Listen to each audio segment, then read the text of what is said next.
اور اب وہ خوابوں کا بل کس نے دیا اور کس نے نہیں دیا یہ تفتیش طلب بات ہے. لاکھوں اور کروڑوں روپے کے خوابوں کے نام پہ اڑائے گئے. شروع میں شہزادی کے نیند سے بیدار ہونے سے بھی پہلے 8-10 درباری پہنچ جاتے تھے.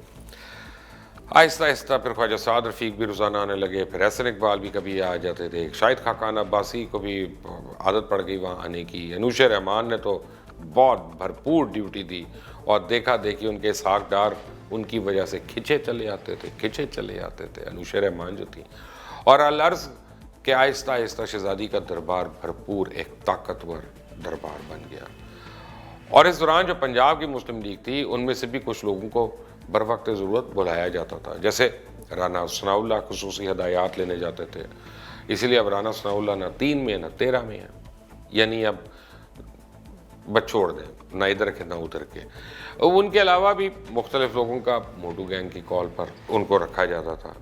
لیکن موٹو گینگ کرتا کیا تھا اور اس کا موڈس آپرینڈی کیا تھا, ایک لمبی سیریز ہے. سیکنڈ پارٹ جو چند گھنٹے کے بعد میں ریلیز کروں گا اس میں آپ دیکھ سکتے ہیں کہ شہزادی کا یہ جو میڈیا سیل تھا یہ کرتا کیا تھا, اور یہ جو سارے لوگ حاضریاں دیتے تھے اس میں وہ کون تھے. اور اگر میرا موڈ اچھا ہوا تو میں ان صحافیوں کے بھی نام شاید بتا دوں کہ جو اس جگہ جا کے تنخواہیں بھی لیتے تھے, پرچے بھی لیتے تھے, بوریاں بھی لیتے تھے, چند ایک کو پلاٹ بھی ملے. بٹ بیل آئیکن ضرور پریس کریں, سبسکرائب کا بٹن ضرور دبائیں اور stay tuned for more updates. اللہ حافظ.